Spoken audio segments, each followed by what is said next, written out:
ورپسې بیا نیوټن راغی او هغه خبره لږه نوره هم خواږه کړه.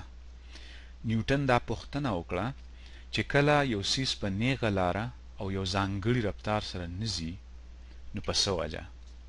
هغه د دې پوښتنې جواب داسې ورکړ: د هر څیز د رفتار بدلولو یا مخې بدلولو لپاره یو زور پکار وي. په لنډو ټکو کې د یو څیز په ولاستۍ کې د هر قسمه بدلون راوستلو لپاره د زور ضرورت پیښیږي. د مثال په توګه که ته یو غونډاري له دیکه ورکې او دا دیکه د غونډاري د رفتار په اړخ کې وي نو غونډاری به ګړندی کیږي، او که دیکه د غونډاري د رفتار په چپه وي نو غونډاری به په مزه کیږي. که غونډاری نه ګړندی کیږي او نه په مزه کیږي او صرف د رفتار مخه یې بدلیږي نو پوه شه چې دیکه نه د رفتار په اړخ کې ده او نه د رفتار په چپه ده، بلکې بیخي په ترس یعنی رفتار ته پرپنډیکولر ده.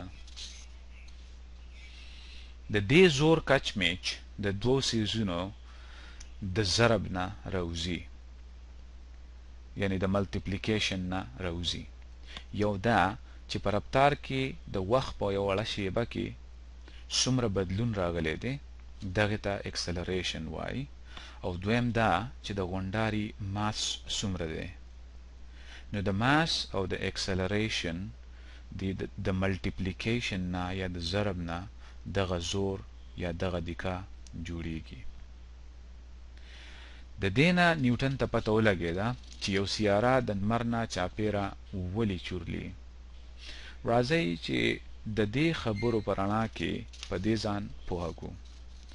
خبره به لږه نوره هم اسانه کړو او داسې به وګڼو چې سیاره د لمر نه چاپیره په یوه غونډه منډه دایره کې چورلي او لمر د دغه دایرې بیخي په منځ کې دی.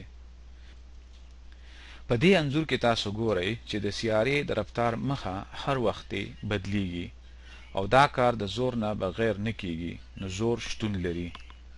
بله دا چې دا زور د رفتار په چپه یا د رفتار په اړخ کې نشي کېدی، ځکه چې د سیارې رفتار کې کمی زیاتې نه راځي او صرف مخه یې بدلیږي.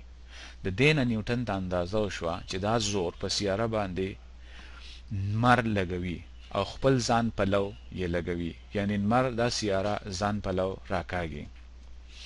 د دې معلوماتو په مټ چې د سیارې د رفتار مخه بدلیږي خو په رفتار کې کمی زیاتې نه راځي، نیوټن ته دا خبره معلومه شوه چې په سیارو باندې زور د لمر پلو لګي. ورپسې هغه دا معلومه کړه چې دا زور د لمر او سیارې ترمنځ د واټن یا د فاصلې سره څنګه کمیږي یا زیاتیږي. د دې معلوماتو لپاره نیوټن د کپلر د دریم قانون نه مرسته واخیسته.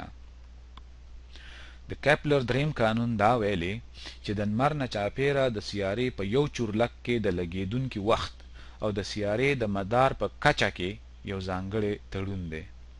که مدار لوی دی نو یو چورلک زیات وخت نیسي، او که مدار وړوکی دی نو په هغه حساب یو چورلک کم وخت نیسي.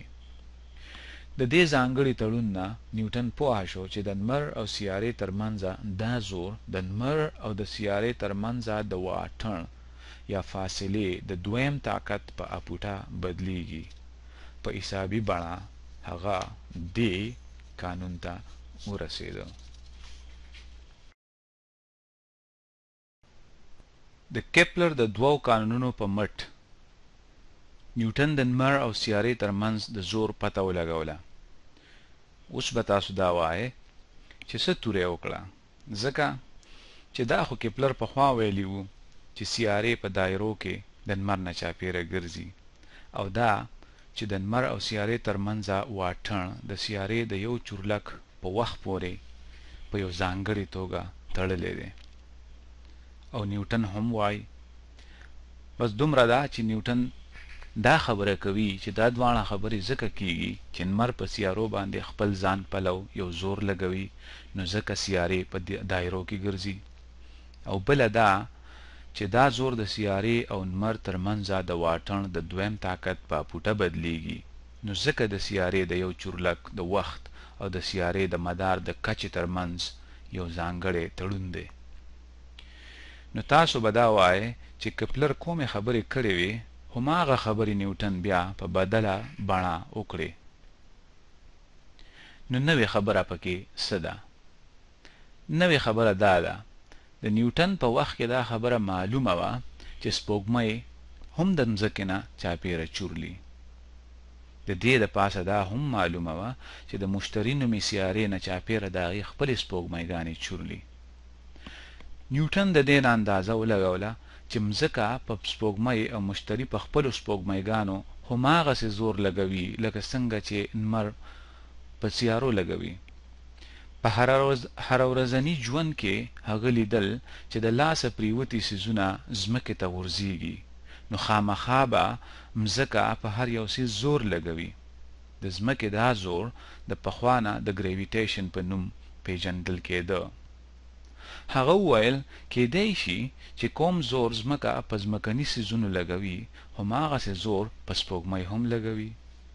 خو نیوټن په دې ځای ایثار نشو او نور ورپسې مخکې لاړو، او د زور دا خبره یې ټول جندون ته یا یونیورس ته وغځوله.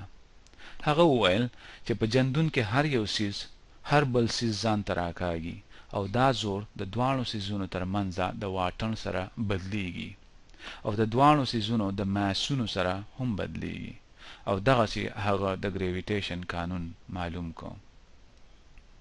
راځئ چې یو خوندور حساب کتاب وکړو. د لاسه پریوتي څیزونه ځمکې ته غورځېږي، او دا ځکه چې ځمکه ورباندې زور لګوي. سپوږمۍ د ځمکې نه چاپېره تاویږي، او دا ځکه چې ځمکه ورباندې زور لګوي. که د نیوټن دا خبره سمه ده چې د لاسه په پریوتي څیز او په سپوږمۍ لګېدلي زورونه په خټه یو دي، یعنی د ګریویټي زورونه دي، نو بیا پکار ده چې سپوږمۍ هم هغسې ځمکې ته راپریوځي لکه څنګه چې د لاسه پریوتی څیز ځمکې ته راپریوځي. موږ ته د ګالیلیو د وخته دا پته ده چې د لاسه پریوتی یو څیز په یو سکند کې 14 فوټه لاندې ځي. په دغه انځور کې تاسو وینئ چې د مځکې په مخ څیزونه مځکې ته راپریوځي، او دې غورځېدو کې په یو سکند کې د خپل اولني ځایګي نه 14 فوټه لرې ځي. د ځمکې په مخ څیزونه د ځمکې د مرکز نه 4000 میله لرې دي، او سپوږمۍ د ځمکې د مرکز نه 240,000 میله لرې ده، یعنی سپوږمۍ 8 ځله زیاته لرې ده. د دې مطلب دا شو چې که د نیوټن د ګریویټي قانون سم دی، نو د سپوږمۍ هومره لرې پرته ماڼه باندې به د ځمکې زور 6,400 ځله زیات کمزوری وي، یا 3,600 ځله زیات کمزوری وي، او دغسې په یو سکند کې به د خپل اولني ځای نه د انچۍ په 1/20 حصه لاندې راپریوځي. اوس موږ ته دا پته ده چې سپوږمۍ څومره لرې ده، مدار یې څومره لوی دی، او په یو چورلک کې څومره وخت نیسي، 1 میاشت وخت نیسي. د دې نه موږ دا اندازه لګولی شو چې سپوږمۍ په یو سکند کې څومره مزل کوي، او بیا دا پته لګولی شو چې په دغه مزل کې سپوږمۍ د خپلې نیغې لارې نه څومره لاندې راغلې ده. د دې حساب کتاب نه په اسانه دا معلومه شي چې سپوږمۍ د خپلې نیغې لیکې نه په یو سکند کې د انچۍ په 1/20 حصه لاندې ځي. د دې نه دا معلومه شوه چې نیوټن په سمه لار روان و.